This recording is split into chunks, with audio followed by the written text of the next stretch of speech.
आपको पता है कि टॉप 10% गारमेंट बिजनेसेस जैसे Raymond's, LP, first cry etcetera अपने रेवेन्यू को बढ़ाने के लिए क्या कर रहे हैं? चलिए आज मैं आपसे वो पावरफुल और सिंपल सेल्स प्रोसेस के बारे में बात करती हूँ जिसको अपने बिजनेस में अप्लाई करके बड़े-बड़े गारमेंट मैन्युफैक्चरर अपने बिजनेस को ग्रो कर रहे हैं। तो चलिए आज मैं आपसे एक आइडियल सेल्स प्रोसेस के बारे में बात करती हूँ जो किसी भी गारमेंट बिजनेस के लिए बेस्ट एप्लीकेबल है और अगर आपने ये अपने बिजनेस में अप्लाई किया तो फटाफट आप अपनी सेल्स को इंक्रीज कर पाएंगे, अपने सेल्स प्रोसेस को स्ट्रीमलाइन कर पाएंगे और अपने रेवेन्यू को भी बढ़ा पाएंगे। साथ ही साथ मैं आपको यहाँ ये भी बताऊंगी कि इस प्रोसेस को लगाने के टाइम पर आपसे क्या-क्या मिस्टेक्स हो सकती हैं जिसको आपको अवॉइड करना है और साथ ही साथ इसको अप्लाई करने के बेस्ट प्रैक्टिसेस क्या हैं आपके पास। तो चलिए फटाफट हम इन सेल्स स्टेप्स के बारे में बात करते हैं। यहाँ पर हम देखेंगे कि ये जो स्टेप्स है इसमें जो सबसे पहला स्टेप है वो होगा आपका जनरेट लीड और सबसे आखिरी स्टेप मतलब ये प्रोसेस स्टार्ट होगा लीड जनरेट करने से और ये खत्म होगा रिपीट सेल्स को मैनेज करने से। तो सबसे पहले हम बात करते हैं अपने पहले स्टेप की जो कि है जनरेट लीड। अब जब जनरेट लीड की हम बात करते हैं तो ये बहुत ही सिंपल प्रोसेस है, हर कोई करता है अपने बिजनेस में कि लीड्स को हम जनरेट कर रहे हैं। बट जब हम नॉर्मली डिफरेंट बिजनेस मैन्युफैक्चरर से बात करते हैं, गारमेंट मैन्युफैक्चरर भाइयों से बात करते हैं जो हमारे साथ काम कर रहे होते हैं, तो हमने ये पाया है कि मोस्टली जो गलती उनसे हो रही होती है वो ये हो रही होती है कि वो अपने लीड जनरेट करने के सारे जो सोर्सेज हैं, डिफरेंट सोर्सेज हैं, वो सारे सोर्सेज को टैप नहीं कर रहे होते हैं। वो बहुत ज्यादा टाइम इस चीज में इन्वेस्ट नहीं कर रहे, जबकि बिजनेस के ग्रोथ को बढ़ाने के लिए, बिजनेस को ग्रो करने के लिए ये पर्टिकुलर जो प्रोसेस है या ये पर्टिकुलर स्टेप है, ये बहुत इंपॉर्टेंट स्टेप है। तो मैं आपको बताती हूँ कि किसी भी गारमेंट बिजनेस के लिए बेस्ट प्रैक्टिसेस क्या है किसी भी बिजनेस में लीड को जनरेट करने के लिए। तो अगर मैं किसी भी गारमेंट बिजनेस की बात करूंगी तो ये 5 सोर्सेज होते हैं आपके पास जिससे आप डिफरेंट लीड जो है जनरेट कर सकते हैं। जिसमें पहला सोर्स है पेड लीड, जिसमें मोस्टली लोग जो है ऑलरेडी लीड जनरेट कर रहे होंगे। फॉर एग्जाम्पल आप एक गारमेंट मैन्युफैक्चरर है, आप एक गारमेंट मैन्युफैक्चरर है तो आपके पास जो पेड सोर्सेज होते हैं, फॉर एग्जाम्पल इंडिया मार्ट हो गया, ट्रेड इंडिया हो गया, फाइबर टू फैशन हो गया, ये वो पोर्टल्स हैं या ये वो सोर्सेज हैं जहां से आप पेड लीड ले सकते हैं। मतलब आप अपना एक अकाउंट रजिस्टर करा सकते हैं जहां से आप इसमें से पेड लीड लेंगे। बट इन केस आप एक गारमेंट मैन्युफैक्चरर के साथ साथ एक ब्रांड ओनर भी हैं, तो आप ब्रांड ओनर हैं तो हमारे पास बहुत सारे ऐसे ऑप्शंस हैं जैसे कि Myntra, Amazon, Nykaa fashion, AJIO. आप इन सारे पोर्टल्स पे भी अपने आप को रजिस्टर कर सकते हैं जहां से आपको डायरेक्ट कस्टमर्स आना शुरू हो जाएंगे। डायरेक्ट कस्टमर्स के साथ साथ आपको क्वेरीज आना भी शुरू हो जाएंगी कि आपके प्रोडक्ट में कौन सा जो टारगेट ऑडियंस है वो इंटरेस्ट ले रहा है। इसके साथ ही साथ अगर आप एक ब्रांड ओनर हैं तो आपके पास और भी सोर्सेज खुल के आते हैं पेड लीड्स लाने के, जैसे कि Instagram, Facebook ads, Google ads. तो आपको कभी भी जब भी आप पेड लीड्स की बात कर रहे हैं एक गारमेंट बिजनेस में तो आपको ये सारे सोर्सेज को टैप करना चाहिए। नेक्स्ट अगर हम बात करते हैं तो वो होता है referral lead. It is simple get very important lead source, क्योंकि क्या होता है कि जब हम अपने किसी भी कस्टमर के साथ काम कर रहे होते हैं हम उसको बहुत अच्छी सर्विस देते हैं, प्रोडक्ट भी अच्छा देते हैं, टाइम से डिलीवरी भी देते हैं, सारा चीज हम उसको अच्छे से अच्छा करने की कोशिश करते हैं। बट होता क्या है कि जब उससे पेबैक लेने का टाइम आता है तो उसमें हम हिचक जाते हैं, हमें एक हिचक होती है। इसमें क्या होता है कि हमें लगता है पता नहीं सामने वाला क्या सोचेगा। बट ये आपकी बहुत ही इंपॉर्टेंट लीड सोर्स है जिसपे आपको काम जरूर करना चाहिए। क्यों? क्योंकि जो भी लीड्स आपके पास रेफरेंस से आती हैं उनका जो कन्वर्जन रेट है वो बहुत अच्छा होता है। अगर किसी ने आपको रेफर किया है तो जो कस्टमर आपके पास आ रहा है उसका कन्वर्जन जो है वो 90 से 99% होने के चांसेस हैं। तो आपको इस लीड सोर्स को भी टैप करना बहुत जरूरी होता है। इसके बाद आता है आपका कोल्ड कॉल। अब ये कोल्ड कॉल में कौन सी लीड्स आपकी आएंगी? हम कई बार ऐसा होता है कि बहुत सालों से बिजनेस कर रहे हैं, हो सकता है हमने 10-15 साल से बिजनेस किया हो जिसमें हमारी बहुत सारे लोगों से बात हुई हो, हमने बहुत सारा डेटा कलेक्ट किया हो, कई बार हम सिस्टम में पड़ा होता है, कहीं एक्सेल शीट पे पड़ा होता है, हो सकता है कुछ टाइम पहले हमने कोई डेटा बाय भी किया हो जिसपे हमने काम ना किया हो, या बहुत बार ऐसे फोन कॉल्स, व्हाट्सएप मैसेजेस जिनसे बात तो हुई बट उनसे प्रोस्पेक्टिव बात नहीं हो पाई, उनको हम क्लोजिंग तक नहीं ले पाए। तो ये वो सारा डेटा है जिसको आपको एक जगह पे कलेक्ट करना चाहिए और अपने सेल्स टीम को इस चीज पे लगाना चाहिए कि वो डेली लेवल पे कुछ ना कुछ कोल्ड कॉलिंग भी जरूर करें। इसमें मैं आपको ये नहीं कह रही कि कन्वर्जन रेट बहुत अच्छा होगा और आपकी सारी लीड्स कन्वर्ट हो जाएंगी, बट बहुत ज्यादा चांसेस हैं कि आपके 100 में से अगर 2 लीड भी कन्वर्ट हो गई तो ये 2 लीड आगे जाके आपको बिजनेस दे सकती है। रिपीट बिजनेस मतलब बार बार वो कस्टमर आपके पास बिजनेस देने के लिए आ सकता है। साथ ही साथ ऐसा भी हो सकता है कि वो कुछ लोगों को रेफर भी कर दे। तो ये भी एक इंपॉर्टेंट लीड सोर्स है जिसको आपको पूरी तरीके से छोड़ना नहीं चाहिए। अब नेक्स्ट बहुत इंपॉर्टेंट लीड सोर्स आता है विच इज एफिलिएट लीड। अब एफिलिएट्स कौन है? आपके एफिलिएट्स वो हैं जिनके पास आपका कस्टमर जा रहा है, मतलब आपके बिजनेस के अलावा, आपके प्रोडक्ट के अलावा ऐसे कौन से वो प्रोडक्ट या सर्विस हैं जहां आपका कस्टमर समय बिता रहा है, जहां अगर आप कोलैबोरेशन करते हैं या बातचीत करते हैं तो वो कस्टमर आपके बारे में अवेयर हो सकता है थ्रू दिस एफिलिएट नेटवर्किंग या एफिलिएट कोलैबोरेशन। तो अगर मैं गारमेंट बिजनेस की बात करूं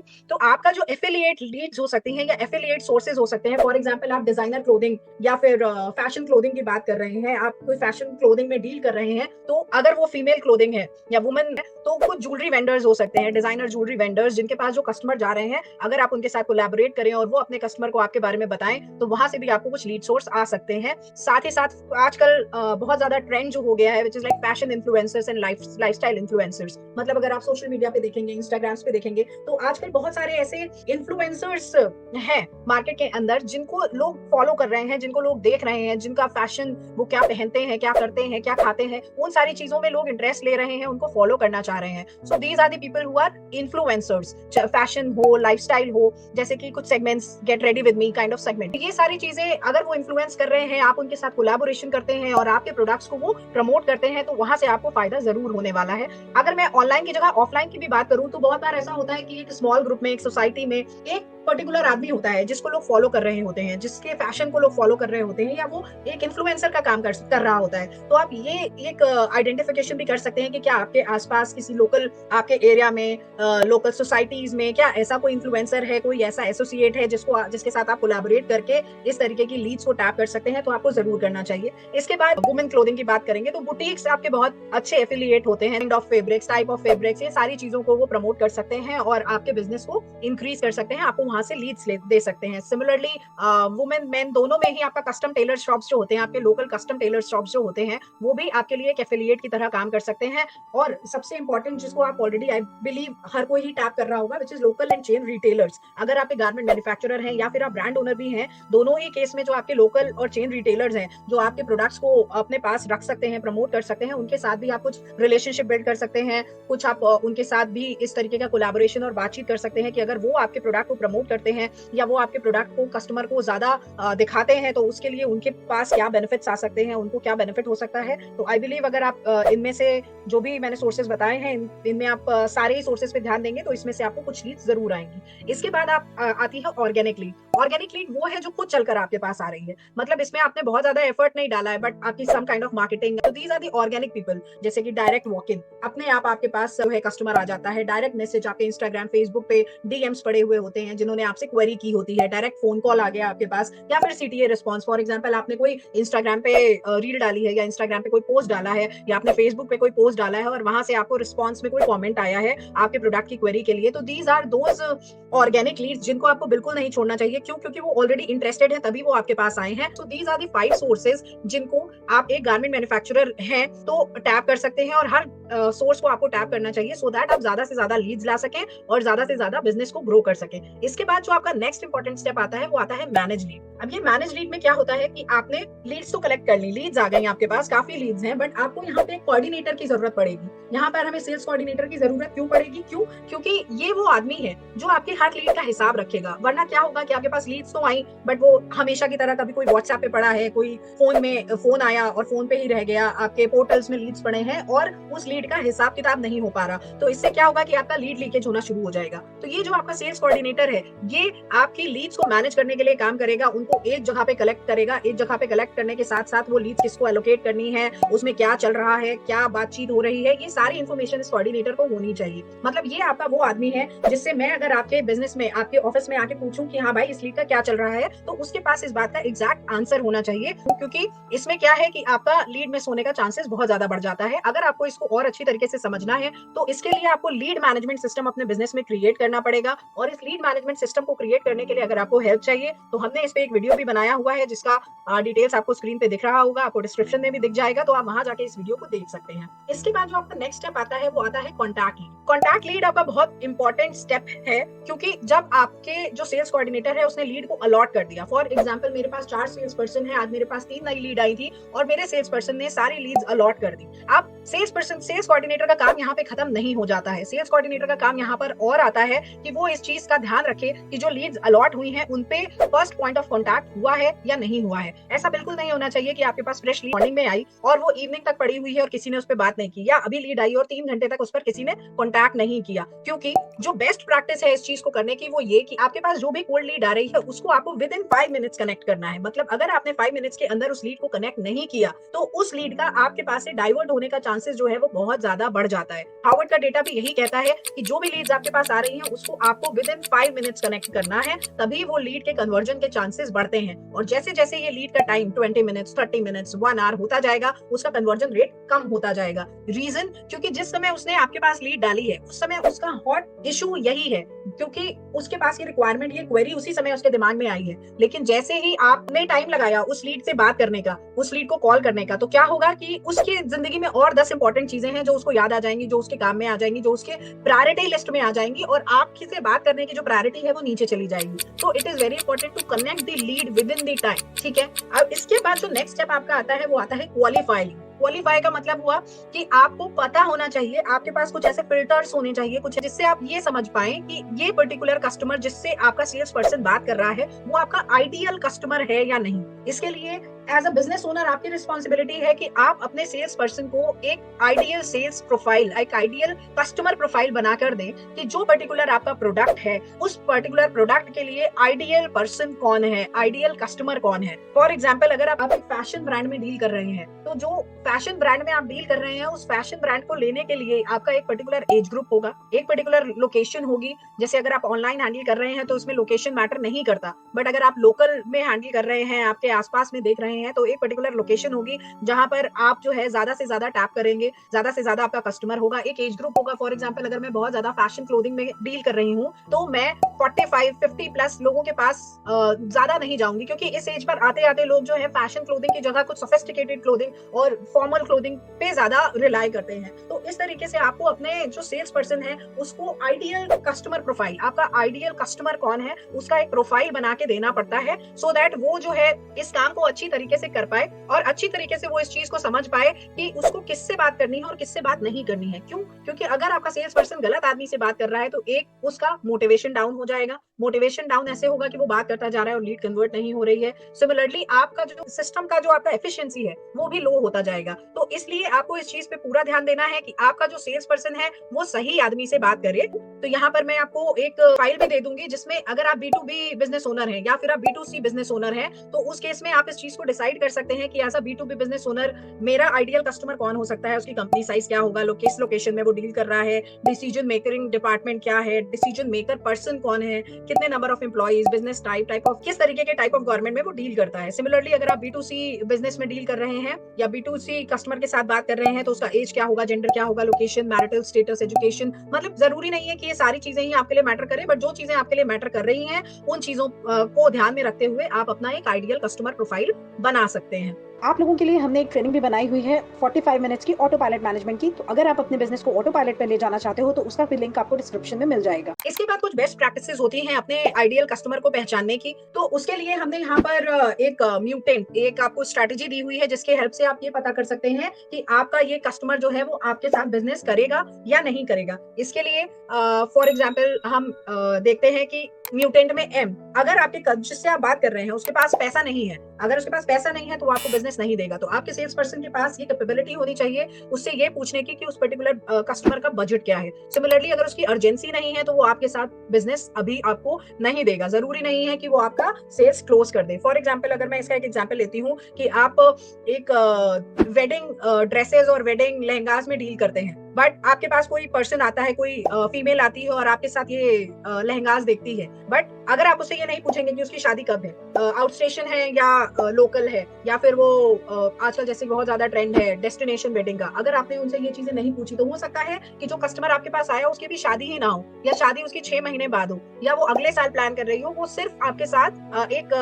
देखने आई हो कि किस तरीके की चीजें चल रही हैं मार्केट के अंदर, तो मतलब उसकी अर्जेंसी नहीं है, और अर्जेंसी नहीं है तो वो अभी आपसे नहीं खरीदेगी। तो इस चीज को ध्यान में रखते हुए आपको कुछ सवाल ऐसे लगाने पड़ते हैं, पूछना पड़ता है कि आपको ये समझ में आए कि कस्टमर के लिए ये चीज अभी अर्जेंट है या नहीं है। सिमिलरली टाइम नहीं है, अगर कस्टमर के पास टाइम नहीं है आपकी बात को सुनने का, आपकी प्रेजेंटेशन को सुनने का, तो बहुत ज्यादा चांसेस है कि वो कस्टमर आपकी बात को पूरा नहीं सुनेगा और फिर उसके बाद वो क्लोज भी नहीं करेगा। नेक्स्ट, अगर उसके पास अथॉरिटी नहीं है, आप एक रिटेल शॉप पे गए, रिटेल शॉप पे आपने पूछा नहीं कि रिटेल ओनर कौन है या फिर मैनेजर कौन है, और आप एक सेल्स पर्सन से बात करने लगे। सेल्स पर्सन से बात करके आप उसको अपनी डील समझाने लगे, अपने प्रोसेस को समझाने लगे, अपना प्रोडक्ट क्या है, उसमें क्या खासियत है, ये सारी चीजें बताने लग गए, तो ये आपके लिए टाइम वेस्ट है। मतलब आपके सेल्स पर्सन को पता होना चाहिए कि उसको अगर रिटेल शॉप पर जाके बात करनी है या कि कहीं पे भी जाकर बात करनी है, तो अथॉरिटी किसके पास है डिसीजन लेने की, जिसके पास डिसीजन मेकिंग अथॉरिटी है उसी से बात करने से आपको फायदा होगा, अदरवाइज आप इस चीज को क्लोज नहीं कर पाएंगे। सिमिलरली अगर कस्टमर को नीड नहीं, ये बहुत इंपॉर्टेंट है कि हम पहले कस्टमर की नीड को समझे, रिक्वायरमेंट को समझे। अगर कस्टमर की नीड नहीं है और क्योंकि वो हमारे पास आ गया और हम उसको बताए चले जा रहे हैं, तो इस केस में भी आपकी सेल्स क्लोज होने के चांसेस मिनिमम है। और लास्ट और वेरी इंपॉर्टेंट, ट्रस्ट नहीं है। अगर कस्टमर को आपके साथ ट्रस्ट नहीं है, आपके ब्रांड में ट्रस्ट नहीं है, आपके फैब्रिक में ट्रस्ट नहीं है, तो आप उसको कितना भी समझा लेंगे वो आपके साथ क्लोज नहीं करेगा। तो बहुत जरूरी है कि हम ये सारे स्टेप्स को फॉलो करें, इन सारे फिल्टर्स को समझें, और वेरी इंपॉर्टेंट हम कुछ क्वालिफाइंग क्वेश्चंस बनाएं, जिससे मेरा जो कस्टमर और मेरा जो सेल्स पर्सन है वो कस्टमर के साथ कॉन्वर्सेशन करके ये पता कर पाए कि ये पर्टिकुलर कस्टमर मेरा आइडियल कस्टमर है या नहीं है। अगर वो मेरा आइडियल कस्टमर नहीं है तो मैं वहां पर अपना ज्यादा टाइम खराब ना करूं और लोगों से बात करूं जो मेरे आइडियल कस्टमर हो सकते हैं। इसके बाद जो नेक्स्ट स्टेप आता है वो आता है आपका अंडरस्टैंड कस्टमर रिक्वायरमेंट। ये बहुत ही इंपॉर्टेंट स्टेप है। ये स्टेप इंपॉर्टेंट इसलिए है क्योंकि अगर आपने इस स्टेप को ठीक से नहीं समझा, आपके सेल्स पर्सन ने इस स्टेप को ठीक से नहीं समझा, तो आप जो है मोस्टली कस्टमर को लूज कर देंगे। वेरी इंपॉर्टेंट कि जब भी क्या होता है कि हमारा सेल्स पर्सन जो है वो कस्टमर के पास जाता है और अपनी बातें बताने लगता है। आप अपनी 1000 चीजें बता रहे हो कि मेरे पास ये अच्छा है, मेरे पास ये ऐसा है, मेरे पास वो वैसा है,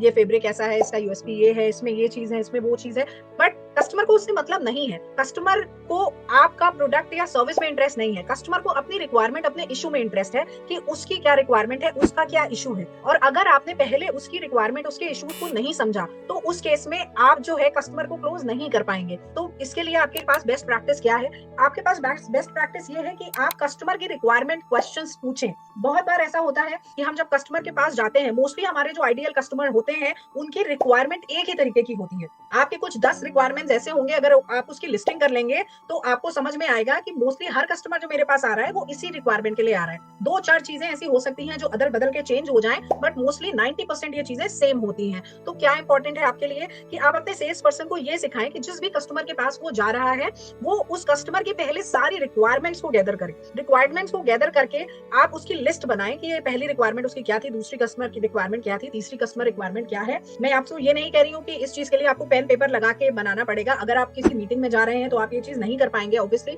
बट दिमाग में आप उस चीज की लिस्टिंग कर सकते हैं कि कस्टमर जो मुझसे रिक्वायरमेंट बता रहा है वो रिक्वायरमेंट्स क्या क्या रिक्वायरमेंट्स हैं, और उसी के अकॉर्डिंग आपको सॉल्यूशन देना है, जो कि आपका नेक्स्ट स्टेप है। अब सॉल्यूशन देने में भी यही गलती होती है जो हमें रिक्वायरमेंट समझने में होती है कि हमने उसकी रिक्वायरमेंट को पहले समझा नहीं। अगर हमने उसकी रिक्वायरमेंट की लिस्टिंग नहीं की और हम अपने सॉल्यूशन बताने लगे, अपने फीचर बताने लग गए, तो उससे कस्टमर को कोई फर्क नहीं पड़ेगा। कस्टमर को सिर्फ इस चीज से फर्क पड़ता है कि उसका इस चीज में क्या बेनिफिट है। तो यहाँ पे आपको क्या करना है? आपको यहाँ ये करना है कि आपको जो आपने रिक्वायरमेंट समझने के स्टेप पे, अंडरस्टैंड कस्टमर रिक्वायरमेंट वाले स्टेप पे जो इन्फॉर्मेशन कलेक्ट की है, उसी इन्फॉर्मेशन और उसी रिक्वायरमेंट के हिसाब से, उसी इशू के हिसाब से आप उसको पहले तो अपने प्रोडक्ट में क्या फीचर है, आपका ये पर्टिकुलर रिक्वायरमेंट था, उस रिक्वायरमेंट के हिसाब से मेरे पास ये फीचर है और इस फीचर से आपको क्या बेनिफिट है। क्यों? क्योंकि बेनिफिट बताना बहुत इंपॉर्टेंट है। अगर मैं सिर्फ यही बताती रहूंगी कि मेरे प्रोडक्ट में ये इसका कलर जो है वो इस तरीके का है, इसका जो स्टिचिंग है वो ऐसा है, इससे कोई फायदा नहीं होगा जब तक मैं उसको ये नहीं बताऊंगी कि ये कलर जो है ये this is a very kind of colour जो कभी भी फेड नहीं होगा, या स्टिचिंग ऐसी है जो फटेगा नहीं आपका और खराब नहीं होगा कपड़ा। तो जब तक हम उसको ये नहीं बताएंगे कि इससे कस्टमर का क्या बेनिफिट होगा, तब तक कस्टमर उसमें इंटरेस्ट नहीं जगाएगा, चाहे आपका फैब्रिक कुछ भी हो, चाहे आपका कलर कुछ भी हो, चाहे आपकी स्टिचिंग कुछ भी हो। तो इट इज वेरी इंपॉर्टेंट कि आप पहले कस्टमर की रिक्वायरमेंट की एक लिस्ट बनाएं। लिस्ट बनाने के बाद उसके रिक्वायरमेंट के हिसाब से मेरे प्रोडक्ट में क्या फीचर है वो उसकी लिस्टिंग करें, और उस फीचर का कस्टमर को क्या बेनिफिट होता है, कस्टमर की जिंदगी में वो क्या वैल्यू ऐड करेगा, उसकी लिस्टिंग करें। और ये एक बिजनेस ओनर की जिम्मेदारी है, मतलब ये आपकी जिम्मेदारी है, क्योंकि आप अपने बिजनेस के सबसे अच्छे सेल्स पर्सन हैं और आपको पता है कि जब आप कस्टमर के साथ मीटिंग करने जाते हैं तो कस्टमर किस किस तरीके की रिक्वायरमेंट्स लाता है या किस किस तरीके के इश्यूज लाता है। तो आपके पास ये इंपॉर्टेंट है कि आप थोड़ा इस चीज को समय दें, आप बैठें और अपने एक आइडियल कस्टमर प्रोफाइल जो आपने बनाई है उसके अकॉर्डिंग उसके क्या क्या रिक्वायरमेंट्स होते हैं उसकी लिस्टिंग करें। फॉर एग्जाम्पल मैंने 10 रिक्वायरमेंट की लिस्टिंग कर ली, पूरा 1 2 3 4 करके मैंने पूरी लिस्ट बना ली। उसके हिसाब से जब कस्टमर ये रिक्वायरमेंट रख रहा है तो मेरे सेल्स पर्सन को अपने प्रोडक्ट में क्या फीचर बताना है, उसके साथ साथ में उसके फीचर्स लिखें और साथ ही साथ उसके बेनिफिट्स, उसमें क्या क्या आपको कस्टमर को उस फीचर से फायदा हो सकता है, उसके बेनिफिट्स भी लिखें। मैं आपको इसका एक सैंपल जो है वो डिस्क्रिप्शन में डाल दूंगी, आप वहां से इसको डाउनलोड करके देख सकते हैं कि इसको किस तरीके से आपको करना है। बट ये लिस्ट जो है आपके सेल्स पर्सन के प्रपोजल या सॉल्यूशन को समझाने के लिए बहुत इंपॉर्टेंट है, क्योंकि अगर ये उसको रटी हुई नहीं होगी और वो वहां जाके अपने तरीके के जवाब दे रहा होगा तो 90% चांसेस हैं कि वो जो है सही जवाब नहीं दे रहा होगा, या फिर जो जिससे कस्टमर को फायदा हो जाए या जो कस्टमर को क्लिक कर जाए वो वाला जो एक पिच है, वो वाला जो स्क्रिप्ट है वो निकल के नहीं आ रहा होगा। तो आपके लिए जरूरी है कि आप इस चीज की पूरी तरीके से लिस्टिंग कर लें और इसको एक जगह पे स्टोर कर लें, सो दैट आपका हर सेल्स पर्सन इस चीज को रट सके, सीख सके और अप्लाई कर सके। और आपके लिए इंपॉर्टेंट है कि जब भी कोई नया सेल्स पर्सन है या फिर जब भी आप ट्रेनिंग कर रहे हैं तो आप अपने सेल्स पर्सन को पहले सिखाएं और फिर उसके बाद उसके साथ बैठ के उसका टेस्ट भी लें, समझें कि ये कस्टमर रिक्वायरमेंट मांग रहा है तो तुम क्या फीचर बताओगे, फिर इसका क्या बेनिफिट बताओगे। इस तरीके से आप अपने सेल्स पर्सन को तैयार करें, ठीक है। अब इसके बाद नेक्स्ट स्टेप आपका आता है इस प्रोसेस में, वो आता है मैनेज ऑब्जेक्शन। ये बहुत इंपॉर्टेंट स्टेप है, क्योंकि क्या होता है कि हम क्या सोचते हैं कि अगर कस्टमर ने, सेल्स पर्सन सोचता है कि अगर कस्टमर ने मेरी सारी बातें सुन के कुछ नहीं पूछा तो इसका मतलब उसको मेरी सारी बातें समझ में आ गई। बट ये सच नहीं है। सच ये है कि जो कस्टमर आपके प्रपोजल, आपके सॉल्यूशन को सुन के आपसे सवाल कर रहा है, आपसे चीजें पूछ रहा है, वो आपका वो कस्टमर है जो कहीं ना कहीं आपसे इंटरेस्टेड है, आपके प्रोडक्ट में इंटरेस्टेड है। तो उसके मन में जो डाउट्स हैं, जो क्लैरिटी उसको चाहिए, वो आपसे वो एक एक करके पूछेगा। तो यहाँ पर भी बहुत ज्यादा इंपॉर्टेंट है कि आप अपने सेल्स पर्सन को इस चीज की ट्रेनिंग दें कि मेरा जो आइडियल कस्टमर है उसके क्या टॉप 6, 7, 8 ऑब्जेक्शंस होते हैं। जैसे कि जो सबसे ज्यादा बेस्ट आप कह सकते हैं प्रैक्टिस में जो सबसे ज्यादा ऑब्जेक्शंस आते हैं वो ये 3 ऑब्जेक्शंस आते हैं कि भाई महंगा बहुत है, आपका पैसा बहुत ज्यादा है। फिर आता है आपका डिले ऑब्जेक्शन कि आपका थोड़ा सोच के बताता हूँ। फिर आता है आपका ट्रस्ट ऑब्जेक्शन कि मुझे ट्रस्ट नहीं हो रहा आपके ऊपर। तो अब आपके लिए क्या इंपॉर्टेंट है कि जब कोई भी कस्टमर इस तरीके के आपको ऑब्जेक्शंस दे रहा है, जो भी आपके टॉप 6 ऑब्जेक्शंस हैं वो दे रहा है, तो आपका जो सेल्स पर्सन है वो इस चीज के लिए रेडी होना चाहिए कि हम क्या उसको अब जवाब देंगे या क्या उसको उस समय पे हम बताएंगे जिससे आपका कस्टमर सेटिस्फाई होगा। क्यों? क्योंकि आपको पता है, एज अ बिजनेस ओनर आपको पता है कि इस सिचुएशन को कैसे हैंडल करना है और आप करते भी रहते होंगे। तो उस केस में आपके लिए इंपॉर्टेंट है कि आप अपने सेल्स पर्सन को भी इस चीज में पूरी तरीके से ट्रेन करें कि जब कोई प्राइस का ऑब्जेक्शन ला रहा है, डिले का ऑब्जेक्शन ला रहा है, ट्रस्ट का ऑब्जेक्शन ला रहा है, या और भी 4 तरीके के ऑब्जेक्शन जो आपके बिजनेस में टॉप ऑब्जेक्शन होते होंगे, वो उस तरीके के ऑब्जेक्शन ला रहा है, तो आपको उसको किस तरीके से डील करना है और उसके लिए क्या जवाब देना है, ठीक है। बट बहुत बार ऐसा होता है कि ये सारी चीजें करने के बाद भी कुछ कस्टमर्स ऐसे होते हैं जो ऑब्जेक्शंस को हिडन रखते हैं, वो आपको नहीं बताते हैं। अब क्लोजिंग एक ऐसा स्टेप है जहां पर आपको बिल्कुल पैसे रुपए की बात करनी है। नेगोशिएशन हो चुका है, ऑब्जेक्शंस हो चुके हैं हैंडल, तो अब आपको यहाँ पर बात करनी है, पैसे लेने हैं। फिर भी बहुत सारे कस्टमर यहाँ क्या कह के आपको टाल देते हैं कि सर सोच के बताता हूँ, थोड़े दिन में बताता हूँ आपको। अब इसमें क्या है, कस्टमर क्या सोच रहा है? कस्टमर सोच रहा है इन्होंने मुझे इतना टाइम दिया, मेरी रिक्वायरमेंट समझी, मेरे सॉल्यूशंस मुझे बताए, मेरे ऑब्जेक्शंस हैंडल किए, बट फिर भी मैं इनको अगर ऐसे मुंह पे मना कर दूंगा तो इनको अच्छा नहीं लगेगा। पर अगर से उसने ये कहा कि सोच के बताता हूँ, तो ये सेल्स पर्सन के लिए भी ठीक है। सेल्स पर्सन को लगता है ठीक है, उसने मना तो नहीं किया ना, उसने कहा सोच के बताता हूँ, तो सोच के बताएगा। बट द पॉइंट इज कि हमें इसको यहाँ पर कॉन्वर्सेशन को छोड़ नहीं देना चाहिए। क्यों? क्योंकि आपको अपने सेल्स पर्सन को इस चीज में ट्रेन करना पड़ेगा कि जब भी कोई कस्टमर ये कह रहा है कि मैं सोच के बताता हूँ, तो एक सवाल उससे और पूछे, उससे बोले कि सर मैं सुबह शाम यही काम करता हूँ, मैं डेली ही लोगों के साथ ये डील करता हूँ, और पर जब भी कोई ये चीज कह रहा है कि मैं सोच के बताता हूँ या थोड़े दिनों में बताता हूँ, तो कुछ चीजें होती हैं, जैसे कि उसको प्राइस ज्यादा लग रहा है, या फिर उसको हम पर ट्रस्ट नहीं आ रहा है, या उसको कोई और भी इशू है। तो अगर आपका ऐसा कोई भी इशू है तो आप मुझे बताइए, शायद मैं आपकी हेल्प कर पाऊँ, शायद मैं आपके जो भी कंफ्यूजन है उसको क्लियर कर पाऊँ। तो ये एक सवाल यहाँ क्लोजिंग के टाइम पे बहुत इंपॉर्टेंट होता है जब कोई कस्टमर आपको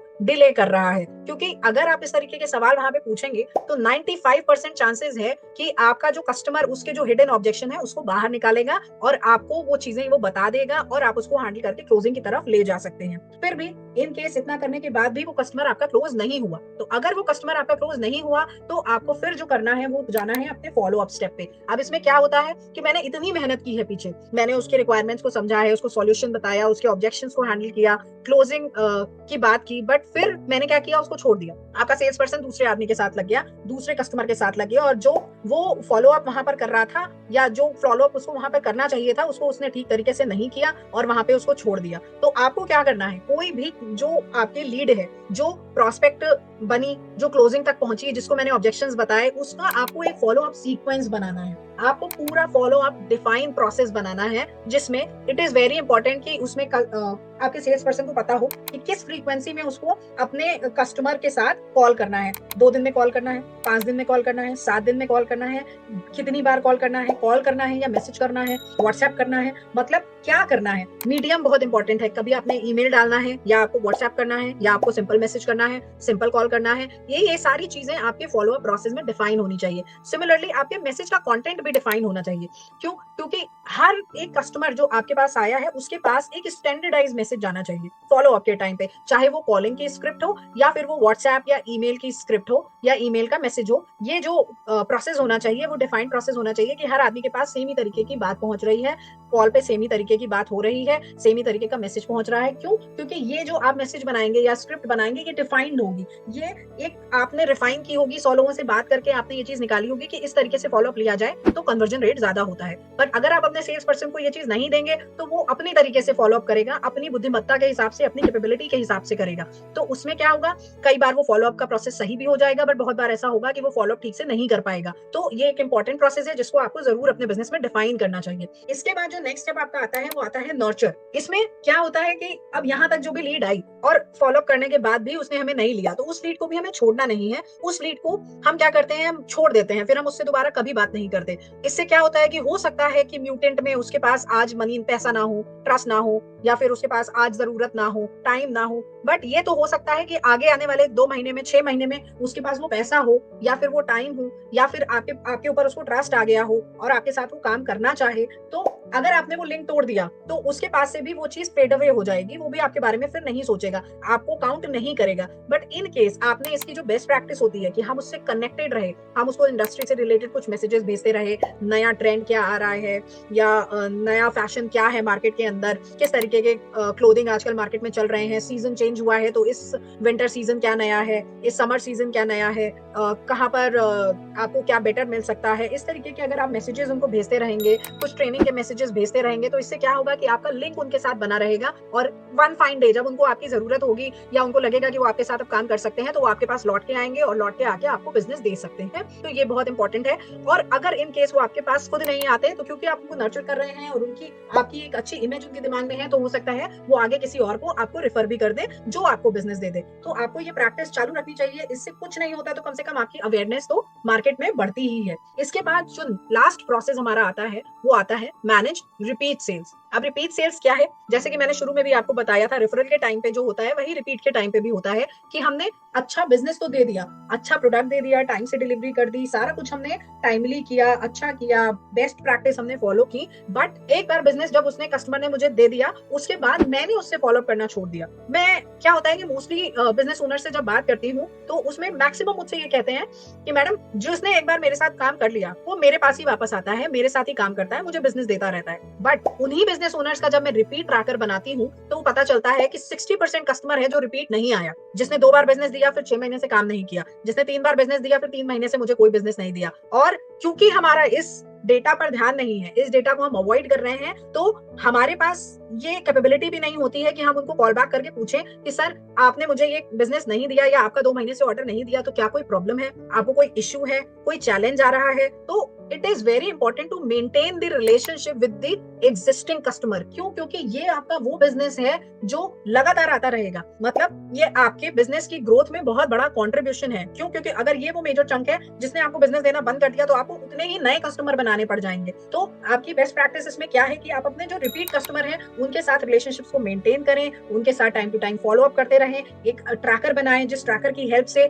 आप उनको हर 15 दिन पे, हर 1 महीने में या आपके ऑर्डर आने की जो भी फ्रीक्वेंसी है, 1 महीने 2 महीने, उस फ्रीक्वेंसी के बीच में आप एक टेलीकॉलर को बिठाएं और उससे कॉल करा दें या आप अपने किसी सेल्स पर्सन को ही लगा दें उस चीज में, या जिसका जो कस्टमर है वही उसको टाइमली फॉलो अप कर ले। और आपके पास वो रिपोर्ट होनी चाहिए कि कौन से आपके रिपीट कस्टमर से बात हो रही है और कौन से रिपीट कस्टमर से क्या प्रॉब्लम चल रही है, कोई इश्यू आ रहा है, कोई फीडबैक लेना है। तो इस तरीके की सारी चीजें, इस तरीके के सारे रिलेशनशिप आपको अपने एग्जिस्टिंग कस्टमर के साथ बना के रखने चाहिए। सो ये एक आपको मैंने डिफाइंड सेल्स प्रोसेस के बारे में बताया जो कि किसी भी गारमेंट बिजनेस के लिए बहुत ज्यादा एप्लीकेबल है। अगर आप इनको अपने बिजनेस में अप्लाई करेंगे, स्टेप बाय स्टेप इसको फॉलो करेंगे तो आपके बिजनेस को ग्रो होने से कोई नहीं रोक सकता। इसमें हर एक स्टेप जो मैंने आपके साथ डिस्कस किया है वो बहुत ज्यादा इंपॉर्टेंट है और आपके बिजनेस को ग्रो करने में बहुत ज्यादा हेल्प करने वाला है। तो आप इसको अप्लाई करिए और अप्लाई करने करने के बाद आप मुझे अपना फीडबैक जरूर बताइए कि इससे आपको फायदा हुआ या नहीं हुआ। जो भी इसमें फाइल्स हैं या जो भी मैंने आपको सिस्टम्स के बारे में बताया है वो मैं डिस्क्रिप्शन में डाल दूंगी, आप वहां से डाउनलोड कर सकते हैं और देख सकते हैं कि इसको किस तरीके से क्रिएट करना है। साथ ही साथ अगर आपको वीडियो पसंद आया है तो आप इसको लाइक, शेयर और सब्सक्राइब जरूर करिए और अपने वैल्यूएबल फीडबैक के लिए हमें कमेंट जरूर करिए। Thank you so much.